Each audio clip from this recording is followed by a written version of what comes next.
All right, divers and divettes, let's open the lid to this dumpster. It's trash. Three real assholes sharing humor. Where 3 decades separate our age and the views of this shithole we live on. Let's take out the trash. Oh, I promise we will. I'm your host, Peter Yapo, the OA, the original asshole. I've been sorting out the world's garbage for over 60 years. It's a family affair, and joining me each week are my 2 oldest boys. Petey, a quick-thinking, funny man whose ADHD keeps the chaos rolling, and Ian, the youngest smartass with always something to say, the only one with organization, good looks, and brains. And Helen, my wife, their stepmom, and the boss. Damn Skippy, motherfucker. So strap yourself in each week while the 3 of us pick the world's shit apart and the compactor reels us in. Remember, I'm listening. Now let's talk some trash. It's not your mom's podcast, but we'll roast her too. Trash, where we aren't afraid to say what you might be thinking. Warning, the views expressed on this podcast are for entertainment purposes only. Don't get your ass hairs in a knot. Trash are 3 real assholes who are crude, rude, uncensored, and not for children 18 years or under, emotionally disturbed, politically correct, or easily offended. If the views here do offend you, then we've done our jobs. Hey, everybody. What's happening? I'm Pete. Everybody knows me from the profile. It's my handsome son, PD, firstborn, second in charge, and fucking all that other shit. But we had to come live today. It's real important. Please, if you are watching this live, you're best off watching it live on the link that is here, because Facebook has a chance, whatever. They try to kick you off because they don't like shit you're saying. And a lot of times that'll happen. And in my case, it happens a lot. So if you do, go follow the link provided here. You'll be able to watch us live, and we welcome you, man. All right, well, listen, all y'all know, man, I've been going through some shit as usual. You know, it's the story of my life. I just want to apologize ahead of time because, you know, as you heard in the promo, we do this. Everything we do is live. It's unscripted. It's not planned. It's not any of that shit. I mean, we plan to come on, but the things we say are just off our hip and what they are. And today I did decide to come live and not recorded. It's not going to be polished because what I'm about to share isn't a finished story. And I will get emotional during it. And it'll be tough for me to get through some of this stuff because I'm living it and it's raw, you know. And I'm still definitely just right in the middle of this, guys. But I'm fighting on 2 fronts now, you know. One battle I'm facing is this poison that crept into my body that almost killed me. You know, the other one is a battle that was a poison that I willingly used to ingest and swore that I was never in my life touch again, and for any reason whatsoever. You know, the first one just really came out of nowhere, man. It was, I had bursitis on my elbow, I was told, and, you know, I have it on my left elbow constantly, and it would swell and dissipate and go away on its own. And this time, but my right elbow, you know, it would swell, but it just kept swelling, and it kept swelling, and it kept swelling. And, you know, one night, it didn't stop swelling. Somehow some kind of bug, Streptococcus C, had snuck into my body somehow, like a ninja. But the only thing on its shopping list was my life, and it embedded itself there. You know, and nothing I could do about it until my elbow finally couldn't take any more of the pressure and literally exploded and seeped down the back of my arm. You know, the second one was, is an older battle that I fought that I was just very, very proud of. That, you know, for years, you know, I was addicted to opiates because that was the only treatment available, and I was told that, you know, that's how I had to handle my pain, and that I was suffering from chronic neuropathic Lyme disease and such, you know. And I fought, and I bled, and I sweat, and I clawed my way out of that, man. I was so proud. I was a warrior, and I stood above and told people, listen, man, you can do this. You know, you can do this. I've done this, and it's purposeful. So I built my life out here in off grid, you know, and I built this show, and, you know, and I built my other podcasts and stuff as stand as an advocate and a voice for those that were suffering from these things, and to fight for the freedom of the plant, as we know, and I found some purpose, and I swore I would never put another one of them things in my mouth again. But when I was laying in a hospital bed and my skin was on fire and the pain was freaking screaming out loud, I couldn't think, And the system knew that doctors were aware of where I had been before. They understood the battle and the thought that I had to get to a place where I didn't rely or even think about using these things to keep on going on. But I was in so much pain. And again, for the second time in a year, having my life being the thing that was ending, I fucking heard those words. It'll be all right. Just take this. It'll help. And I said yes, because I wanted to live. And in those moments of confusion and pain and all that stuff, that's what I thought was going to get me a clear enough mind, take away the pain so that I could do and fight my way for that, man. And the moment I took that first pill, man, there was like some warmth, some relief, some breathing room. But anyone knows that's ever been in that position, it's a lie. It's a freaking lie. It's a lie. The devil pulls out his dick and you suck on that lollipop of candy and it's like a punch in the gut, man. It just bends you right over until you break. And now I'm coming home, that means starting all over again. And to beat down that lie again. Remembering every night that I fought to be free from this, remembering how close it came to be disappearing in every sense before, and promising myself, no, not this time. But now I'm here and I have to try to forgive myself a lot, I think is more it is than anything, because I believed the lie and used that lie in times, I guess, when, Helen first she goes, oh my God, Peter, just be careful. Because guys, it was 2 hours of dilaudid IV drip, then 2 hours of oxycodone pills, then 2 hours later dilaudid drip, then 2 hours later oxycodone. It was 72 hours of continually pumping these poisons into my body. It isn't weakness, I believe, at that point in time. It was the cost of survival in a system that only throws painkillers at us before it throws compassion, learns and understands and listens that there are alternatives that they won't accept, and a system that doesn't stop to ask, has this drug almost killed this guy before? Is it just to sedate and move on? Because when you fall victim to this and you're succumb to it once before, we believe that we're superheroes. We believe that our armor is unchinkable, that we can do but not be shackled. Okay. And I know some of you listening have felt this way before, man. You've heard that whisper, man. You've heard that whisper in your ear. That pull back to that easy fix. Maybe it's just pills. Maybe it's booze. Maybe it's something else that owns you. Whatever it is. And the system gets its hands on it, that very thing, and it leaves you to feel like you left all that fight behind. Well, hear me, man. Just hear me. This isn't a death sentence. The streptococcus could have been. The streptococcus, if not treated, could have taken me and would have if I didn't act as I did. But that voice in your head isn't telling you to quit. It's an alarm. It's a megaphone, man.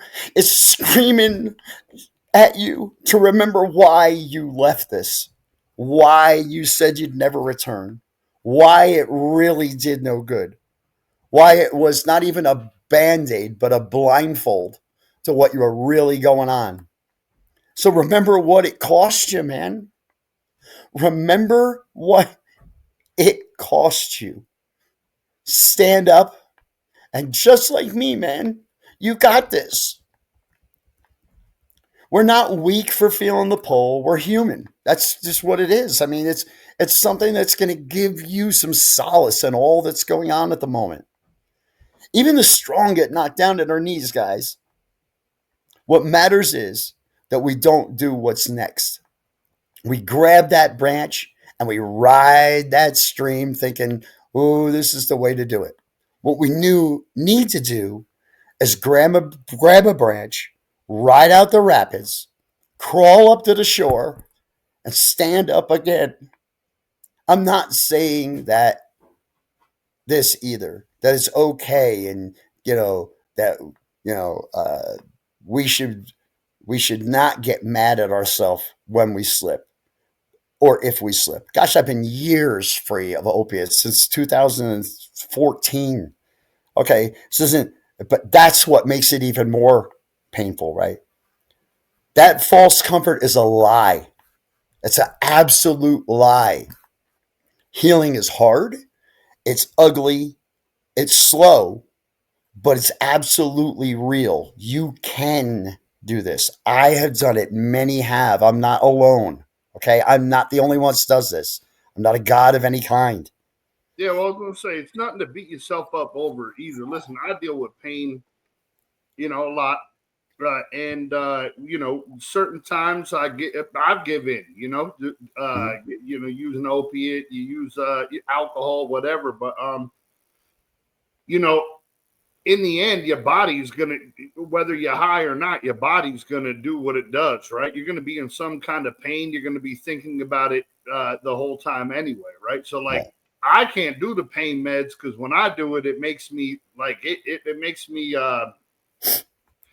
feel weird and think, like I could ruin my life, be like you. No boy, I know it Right. sounds bad, but like bad, but I know you was addicted to that shit. So I'm just like, yo, my back hurts, but I'll just fucking, eat another weed gummy and drink a beer, which I use alcohol, not opiates. But I could understand how it could work because when you go through constant pain all the time, any time you can get relief where you feel comfortable, Right. your brain's like, wait, we don't Thank have to you. think Right. about Right. waking. We don't have to think about, how you sit. Like, like you can't sit, you can't do stuff.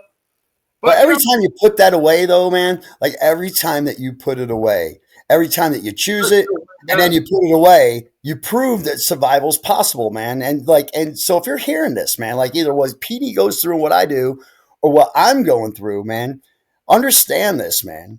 If you're hearing it, you're hurting. If you're tempted, if you're scared, you're not alone, man. You're not broken. It's just a fight.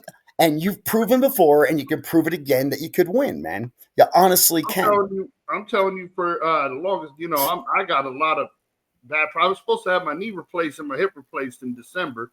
Stuff happened. I couldn't have it done.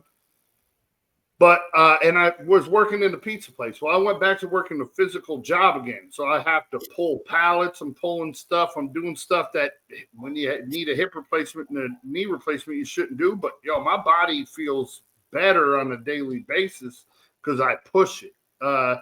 And so if you get those urges to do it, do something for yourself. We'll walk a little bit, run a little bit, try to do something because your body like that. Even though you work and do stuff all day, your body wants that intensity. It's screaming But for some kind of dopamine, without drug, question. Yeah. huh? Yeah. It So don't have to listen, man, be a the drug. questions I got for you guys is this: when you fall into this situation, is what you had to remember is what was the branch that you grabbed a hold of from being swept away? Like what was that thing? What gives you the strength to say no more when that easy fix keeps calling you? What is it? And you gotta focus on that, and you gotta pull yourself to it. You gotta use that over and over and over, like it's a uninflatable raft, like it can never inflate. And maybe that's why this whole fight real. Maybe what that whole fight is really about. It's like, look, think of it like this. It's like a sandwich, right? So stacked with pain, fear, failure, tiny victories and won and lost lessons that you've leaned on, just to press that sandwich down, man, so it could fit in your mouth, so you can manage a bite that isn't just simply food, but it's proof that you're alive. That pain and those feelings are proof you're alive. You wouldn't have them if you weren't. It's No, proof that you're still fighting. It's proof that you can build a life worth living no matter what. I was gonna say that even when I get relaxed, every night I'm like, oh, I feel good. I make myself feel pain before I go to sleep because it lets me know I gotta wake up and I gotta fight again. Instead of doing a drug, it's like, oh, I'm sitting here. Even when I go to bed drunk, like I'm like, oh, I'm drunk. I make sure I tweak my knee a little bit and feel that pain. So my brain doesn't go, oh, tomorrow wake up and drink alcohol because the pain goes away. No, pain didn't go away. It hurt right before I went to the last thing I remember before I fell asleep was that pain. That's right.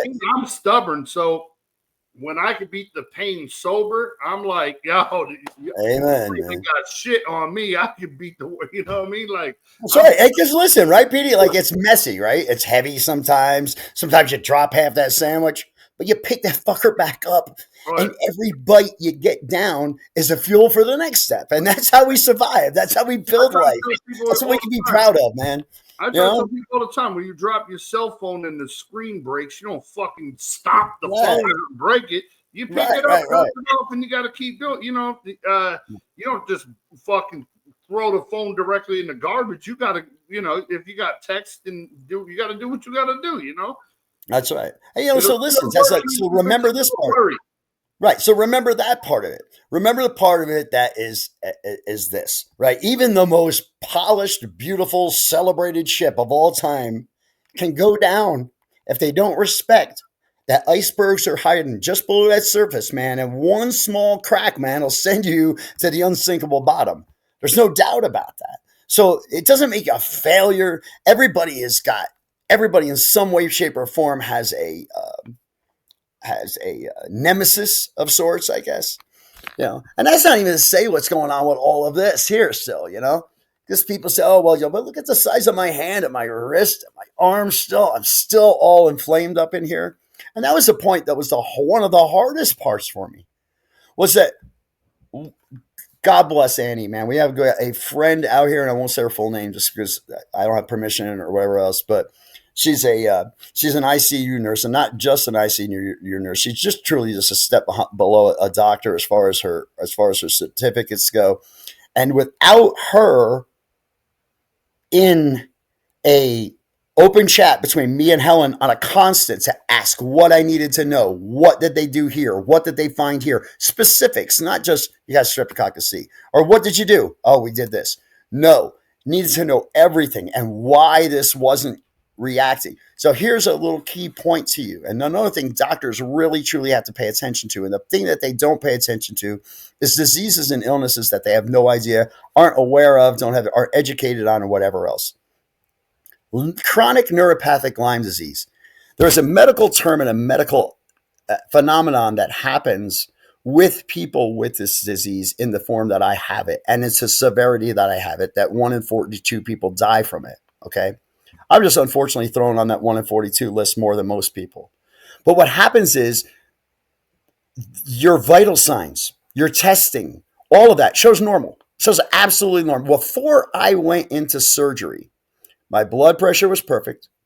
My heart rate was perfect. Every sign of me being a completely healthy 20-year-old man, and I'm 61, was right where it should be. Why? Because my brain made it happen. And it happens. It's not phony. It's not real. Showed it to the doctors. They actually agreed. Yeah, that's the term we use and learn and this and thing. But in the case where that happens, because if you went strictly on my vital signs, they didn't ever operate on me. They would have told me I was crazy. But here's an inflamed arm. I didn't have a fever. You got infection running through your body. Like, I had no fever. The only fever I had was in this arm. The arm was completely red, like I stuck it in the sun for 60 days. I just let the world roast it. It was swollen and painful and to the touch and hot. The rest of me, stick a thermometer in my mouth, roll the thing on my forehead, did everything again, 97.7. That was my temperature the whole time. So I said, if you were to look just at that without the CT scan, without all this other thing showing you and the visible eyes on the infected area, you would have thought I was crazy. You would have thought I was absolutely nuts. Your vital signs are perfect. So what happened was this: the last night, the day before, we were hoping would be the last night I would spend in the hospital. They took me off the liquid IV antibiotics and started giving me the in pill form. By afternoon, yes, Peter, man, I had him and Helen in a three-way call. I was all alone, man. I was all alone there. I thought I was gonna die. I was watching this kill me again and couldn't get a reasonable human being to listen to me, to tell me I'm not crazy. Look at my arm. Look at what this is doing to me. It's impossible to fake. It's impossible to have perfect vitals and somehow be a human being and insert something that is it's not that way. It can't happen. So I said to them, I just want to be put back on the, can you just please put me back on the IV antibiotic drip, because that seemed to be working. Well, the levels that are showing, as far as I'm going again, man, you guys can't go by levels with me. Levels are they're the fantasy. That's what's fake, not what's really happening. So Annie advocated for us and talked to us in the chat and told us exactly what fucking for Helen to tell the doctor, and Helen just left the house and drove to the hospital. But in mid conversation, me, her, and Petey. Imagine what it's like for this poor guy. This poor kid has gone through this with his father in every health situation he has since I've come in contact with this. Mm-hmm. And he's got to go through the roller coaster of, oh my God, is he going to make it? Oh my God, he made it. Oh my God, he make it. So it's not the boy who cried wolf, because the one time it's going to take me. Yeah. And if they don't listen, it won't. So listen, Helen came in, said exactly what Annie said. Doctor after doctor came in. They brought in a second opinion doctor in. Second opinion doctor came in and said, well, if they did switch you from that to that, it's evident that the other was helping, this wasn't. And he said to me at 10:30 that night, do yourself a favor and prepare yourself, because you're going under a knife in the morning. Well, they put the IV bag on there, hung the IV bag on there, got in there next morning. They had drawn a circle on my arm to show how fastly this infection was spreading past the marks, so everybody had a clear idea of where it started and where it ended. Well, they did this, and what happens? Wake up in the morning, guy that operated on me comes walking in like a happy camper, just fucking had a Sunday meal and felt victory. He was the greatest thing to ever walk through the earth, because look, he saw the guy, and he comes over and I go, listen, dude, man, we went through hell last night. I finally got put back on the IV bag and explaining how the infection. Okay, well, it looks a lot better today than it did yesterday, but still, clearly, look, it's sore. And he touches it and grabs it, and he says, yeah, it's hot, it's swollen. Looks like it might be in the lymph node. And I'm going, well, if it's in the lymph node, then I still have infection. Mm-hmm. This is still going to do. And if you put me back in the pill form, it's going to accelerate again. And then I'm going to have to go home. I'm going to come back. I'm going to have to go through this whole gauntlet of crap one more time. What did he say? No, it's all right. Just make an appointment to see me in 2 weeks. Wrap me up and would send me on my way. So my surgeon discharged me. So I lost it. I'm like, fucking come on, please, man. I don't want to die. That's exactly, they were my exact words. I don't want to die. I don't. And they said, well, the hospital hasn't released you yet. Let the doctor come in. I said, well, you guys switched doctors in here like underwear. I mean, I have the same doctor that's been in here and seen what's going on the last few days. Oh, yeah, he's the same one on today. He came in with students. Wrong thing to do when you live in the world of Peter Yavel. Because I ain't even talk to that asshole no more. I'm telling the students. I'm not even talking to him. I'm telling the students. Please, there are people out there with the condition I have that are ignored. People lose their life because doctors follow the script.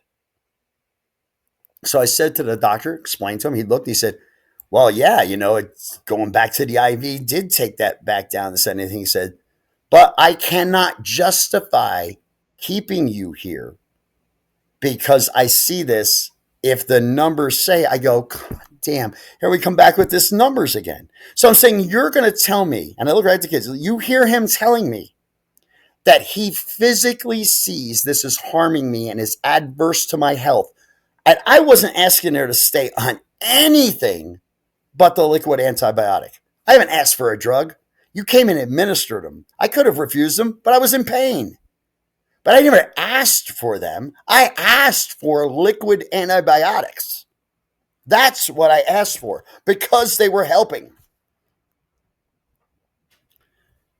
Totally ignored it. So I said, well, he said, well, you can file a complaint that you disagree with the discharge. So I said, so I file a complaint, I disagree with the discharge. I go home, I end up back here within 24 to 48 hours. And what? If I don't make it back, my family's rich because you don't listen? And that's where I was. Well, finally, I just said, that's fine. You call your social worker people up here, filled out the incident report, this, that, and the other thing. And she says, well, you can fight it with Medicare as well, and you can stay here until a decision's made. I says, stay here until a decision's made. You're not going to change what you're doing anyway. It's not making sense. All I am asking for is 24 hours more of solace, relief, and knowing that what you're doing is finally helping me, rather than to send me back out that 24 hours ago didn't. Mm-hmm. So how's it doing today? Is it still like? Oh, I'll show you, man. It's still fucked up. Yeah, it's still fucked up. Hold on a second. Moving up your arm? Yes, I'll show you.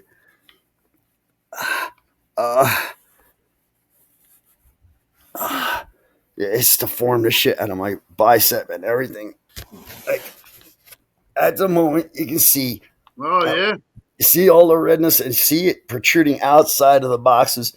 It's now not spreading this way. It's spreading this way. It is coming around my arm. It's so bad that it's bruising. It's and it's hot as hell, man. It's like fucking. It's fucking like sticking your hand in fucking pot of boiling fucking water. That shit is. And look at this comparison, man. I got your hand on this hand and mine on this one. Yeah. It just keeps going and it won't stop. And all I can do is just. I can't take it off, change any dressings yet or anything. It's got that Medicaid thing. Helen rewrapped it all back up with that the other day just because we needed our eyes on it. See what we're dealing with and what it looked like. And the site itself last night or yesterday when I got home looked pretty. It actually looked pretty good. I mean, it was ugly, but it looked pretty good as far as the infection and such that settled in. But it's still going to be a concern. I won't be done. I won't be happy with this until I do not have that going up into my lymph node, until it isn't red, until it isn't hot, until it isn't swollen. Yeah, so what happens if it's in your lymph node? It don't get out? Well, your lymph node is in place to fight infection. So what I said to the doctor is, why is my lymph node fighting infection if your infection? I mean, yeah, it's contradictory.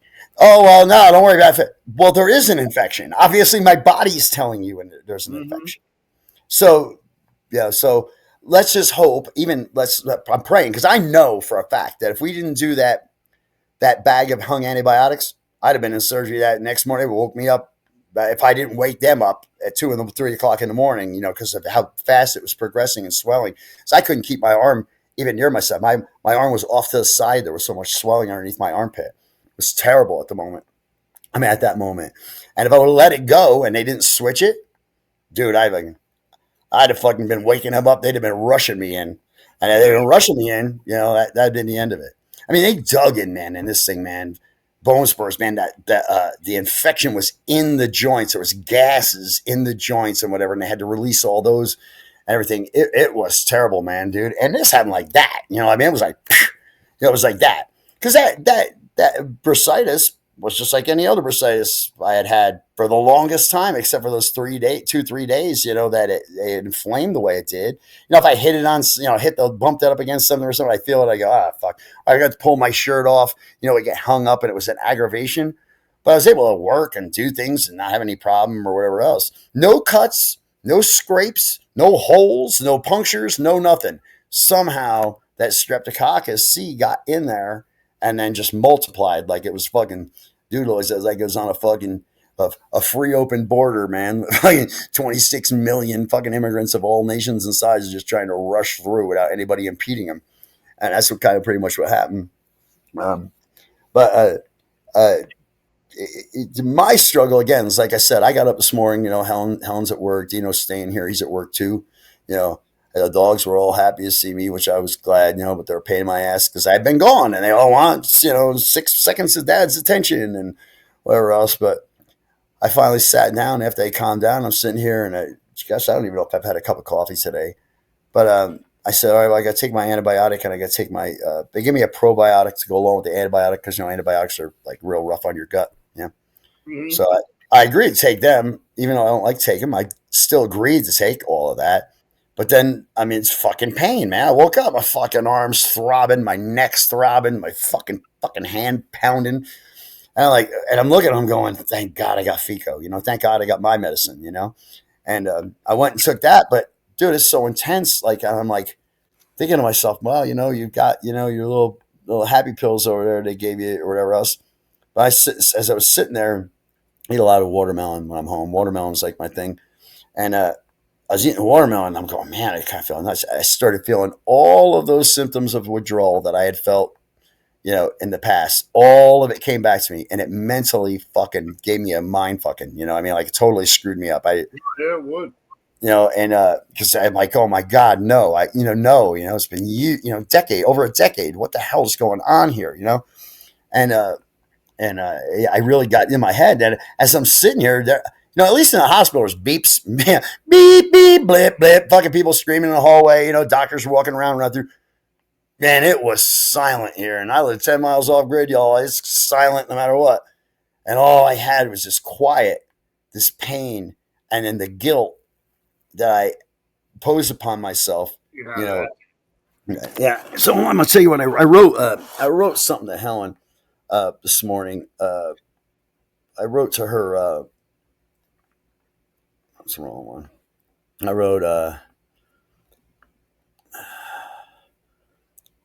I said, I'm sitting here crying. This threat. This is where it gets hard because I think of myself as a strong dude. Like, I said, the strength I thought I possessed was only false representation of myself. I guess that once you break those chains, you feel you can turn and laugh, forgetting that these chains are heavy, they're painful, they have spurs on them, and the burden of them chains we believe we can carry the weight of. But the ability to strip them free with the spurs they have attached, deep and buried in our flesh, the moment we allow ourselves one dip of our tongue into that poison, we're right back into it. Let's just say I'm embarrassed. Not that anyone has seen that. I'm judging myself. But the pride I thought I possessed to slay this demon reminds me that even the strong have a point of vulnerability. And that was the hardest thing for me. So I've preached to people. I've had podcasts. I sat there. I've traveled the country. I stood in front and said, come on, you can do it. You've got it. You can. There's no rhyme, no reason why you can't. And believe that wholeheartedly and told them, please stop acting as though you're a victim. You can do this. So my buddy Adam wrote me, and he's worried about me. I said, well, just still in tremendous pain, man. Mentally, I'm totally fucked though, dude. This roller coaster ride of dipping my toes into the river and being drug under and drug, just having my lips above the water, trying to find a branch along the rapids of destruction, able to cling to enough to keep hold of to stop the rush as it passes through and make my way back to my knees to the shore, to spew the reverence and terror, fear, loneliness, to walk once again along the shore, waiting for the next rock to slip under my feet and have me immersed again. I said it was selfish. It's the selfish choices of our medical system and their inability to understand that they're only practicing, that they can't understand that everybody's human physiology isn't a one size fits all dynamic. Anointed and pain for something I never that never ending lust that comes from just one forced tongue dip on the devil's stick to make the body yearn and the itchiness and sickness and feeling go away. I get mad at myself more than I get mad at not having at anything for not having the resolve just to manage the pain and torture, whether it feels as though my skin is being cut from my body while I hang over a fire and others observe while I suck on the pacifier that's keeping me with some sanity. Some just go limp and lay back and let parts and so just should I just go limp and lay back and let the rapids of the lava tear me down and run me along the rapids of this mountain as I flow down it. Jump off with a self of comfort that is provided, which at one time was like walking with Siamese twins attached to my back, legless and faceless, looking up with a tattooed smile for the world to see and be fooled. The bench of a true human, the true part was that bench of a Hugh Truman was me with legs who remains crippled with the stare of that very existence in my face as I'm bent over for little plants looking at me from the ground that I can pick up and chew on at random to try to keep my sanity. We also try to stand erect, peel apart, and tear away from the unwanted spoils we tote around, knowing that if we could ever have our head upright, we could have the balance and joy and challenges to be satisfied of the polarity of good and evil that we possess and go through every day. If I didn't, and I told him I didn't have an autocorrect. I didn't. I said I'm not going back and autocorrecting this because Dude, you wrote that in a text message. There ain't no fucking way I would have read that. Yo, good shot, Adam. Love you, Adam. Adam, good job. My ass would not have read that. It's the way I write and the way I talk too, metaphorically and because Oh no, people I can't know. understand a lot of times. I know you can't with your ADHD. You'd never done. I'd have to leave you a voice message. Yeah, But yeah, yo, good job, Adam. I love you. yeah. Yeah, he listens, man. He always does listen, and he's finally got a good running car underneath him. And man, that man there, I can rely on in a minute. He's just like you. Like 3 a.m, I call that motherfucker is at my door as quickly as his vehicle will take me here. It's good to Yeah, have people like that, you know. yeah, I know. And you know, and it goes back to what everything you're talking about. You're telling the people, like even if that person doesn't have to be related to you, you don't have to talk to them every day. Like somebody is going to be there for you no matter what. And Adam's one of those guys, like you Right. don't have to talk to him for a long time. He'll jump on. So it's like, even though you're going through stuff, he'll still come, he'll be there to help you. So Yeah, he's a great guy, and he's a great guy, and he's finding himself through his next journey. His next level of spirituality and all sorts of other stuff. Embracing his Jewish roots and whatever else, and implementing that now into all of the other things that he's been proficient in. And I really, guys, I just want to get on here and say that you know you're not alone, man. You're not. I promise you, you're not. Those that have come to a place where I had come to before these last few 3 days. Mind you, this is only 72 hours. I'm beating myself up over 72 hours of self-infliction that I promised myself I'd never endure again. And the worry that maybe there still is a couple of spurs on there still trying to pull me back today to try to go back. And I said to Helen, like, I said to her, I said, this is an embarrassment, man. Like I'm embarrassed at myself. Not only that, I said, I know it's over there. I could go take them things right now. I have no problem. I can walk right across the room and take them, and give myself a false sense of whatever. But at the same time, I say to myself, you ain't doing anything for yourself, dude. And you're only putting yourself one step closer to your next doctor's appointment to say, that worked. How about we get me another one? And that's true. It's honestly true. It's not a thought that's in my mind, but it's something that could possibly happen. So I'm thank God. I'm thank God have the resolve. I thank God I'm strong enough to now say I don't even give a shit if I'm not feeling terrible withdrawal. It's not like I was when I was a real addict.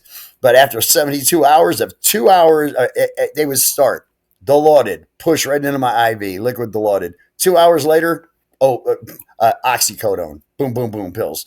2 hours later, they were coming in and pushing the fucking 2 hours later, and it was constant, man. 72 hours. I'm not a drug person. But I had a hernia, and they had like everything came out my belly button, and they were like, we're gonna do quick, and they put me up. She said, I'm giving you Dilaudid. That shit, I'm not like I said, not a drug person. I turned my head and I'm like, holy shit. My whole world went to a different other place. Yeah. So like it's like it's easy to want. I can see how people would want that feeling. Now, you know what I mean? Because and then your brain was like, oh, I'm finally not in pain. And when you deal with pain 24 hours a day, it's hard to not give in to it. Right, and the fact of the matter is with this with it was was the hard one of the harder things for me is that I knew I wasn't taking away the pain. I know it was just letting me know the pain was still there, but I just wasn't feeling it at the moment. But vacation, it's good. But at the end of the damn day, man, like that is a slippery motherfucking slope to stand on. Well, I understand what you're saying. So for me, like my point was, I'm not addicted to it. So for me, it was a good little vacation. But I was like, oh no, I'm going to go just right back into the pain. But for someone who's been in pain for 40 something years, I've only been half that time. It's easy to see how you would just want because you're in pain. Like your other elbow looks like that.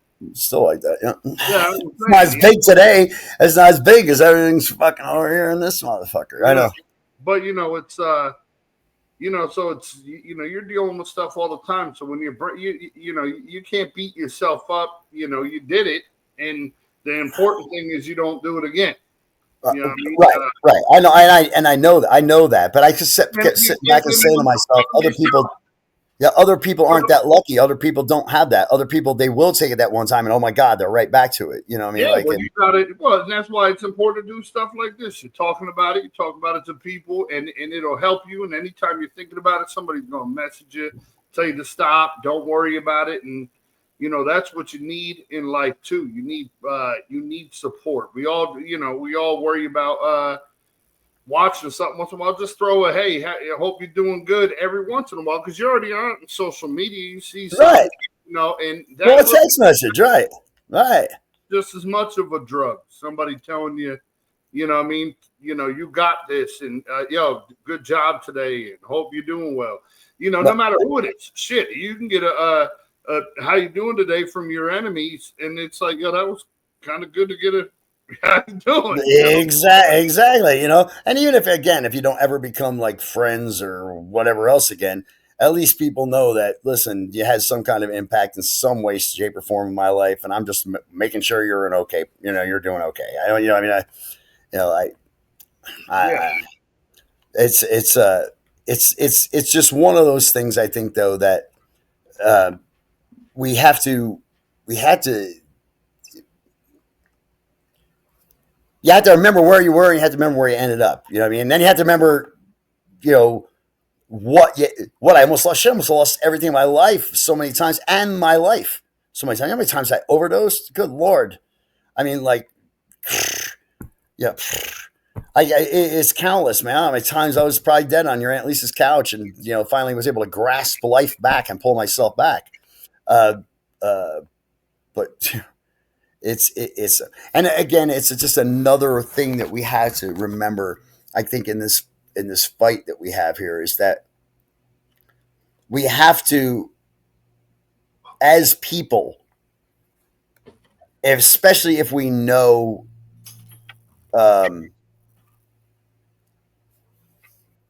we know what we know is true, like all the things with Lyme and all of the false, the the false readings and this, that, and the other thing, and they could be something else. My worry is this: say this does blow up again real big. This does blow up again super big, right? And then I go in and I go, well, hey, listen, I got this, that, and the other thing, and then what do? They take my heart, blood pressure, they check my heart rate, and they go, oh, no, you're fine, right? How do I know when it's to go there and have that done? And when I know to just say, well, listen, it's just the bursitis. It's going to swell up, this thing. How do I know when it is infected like that? Until I wait till what? Till it explodes again? And then my life is on the line? So I don't know. Maybe it's overkill in saying, okay, well, what somebody in my condition say, if that happens, instead of doing vital signs or whatever, just send me over for a CT scan or an x-ray. And if you see something in there, okay, well, then it's there. Let's get it before it gets bad, rather than just relying on simple tools that can rush people out of the office for and collect the next patient. If you have that diagnosis anyway, and the doctor's seen your chart and isn't doing that, you know what I mean? Like, that's the doctor messing up. You know what I mean? Like, that is not so much. I agree, but the doctor will tell you themselves that they can't do certain things because if they do them and they don't fall under certain protocols that the insurance companies and everybody else puts up, they aren't able to do it. You're going to be responsible to pay for it. They aren't going to get paid for it. You know what I mean? So now you're talking sacrificing all these other people that aren't going to get paid just because some idiot has made up a list and didn't put except in case or unless this or or didn't add your except case or this, that, and to the And that's the thing, but the true, I think, biggest crime in it all is the inability for professionals to recognize chronic neuropathic Lyme because it is mysterious, because it isn't straightforward, because it is different in everybody, and because it is something that defies everything they've ever been taught. Everything they've ever been taught about medicine is disproven when it comes to this. But then again, why is it? Why is that the truth? The truth in that is this. The truth in that is this because if what they're taught is all wrong, then what have they been doing right? That's one. And I kind of lost track because Petey disappeared there for a second of what I was saying. But in not recognizing all things possible, it makes jobs harder. Makes their job harder, makes your job harder.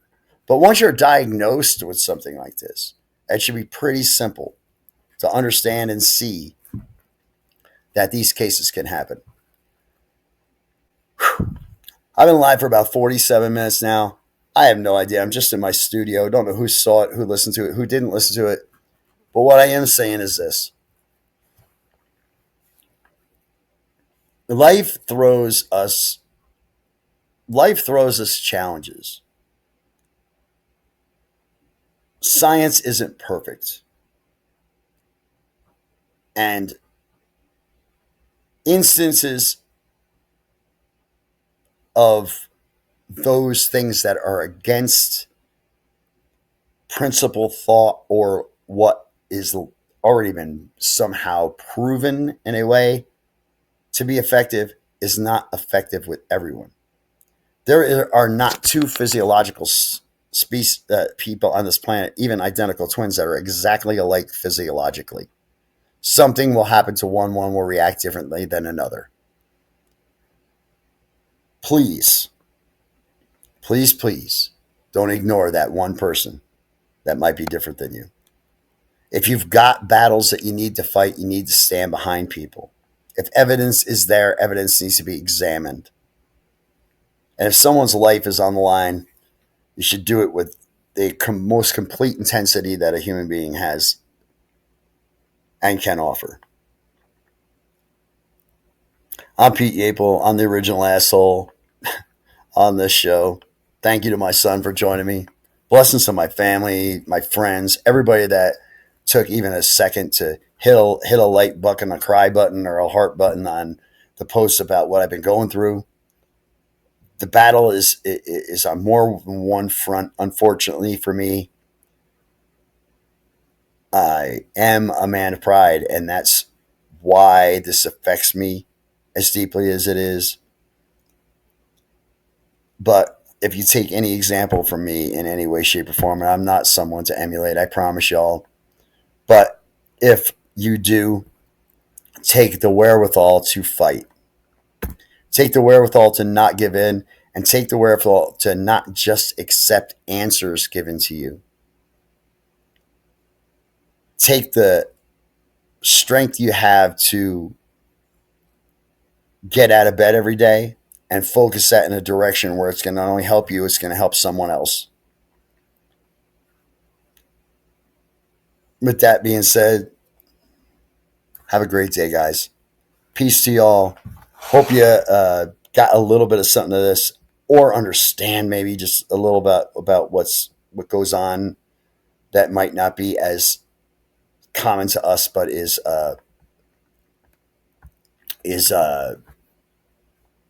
relevant anyway. And you know, like, be your, like Helen says all the time. Helen's greatest line is you know, be your own best frontline warrior. You know, be the reason why